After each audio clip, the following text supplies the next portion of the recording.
देशावरी का SR3 syrup Punjab, Haryana और दिल्ली में फैले स्मॉग या धुएं से होने वाली एलर्जी, खांसी और सांस की दिक्कत के लिए साइंटिस्ट के द्वारा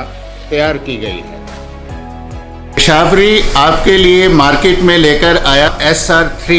एंटीहिस्टामिन कफ सिरप था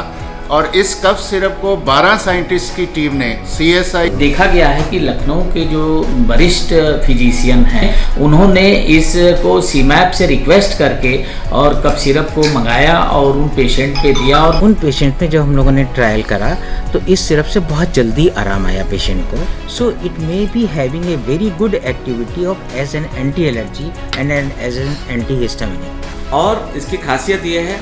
ये नेचुरल इंग्रेडिएंट बेस्ड है एंड ये कफ सिरप काफ़ी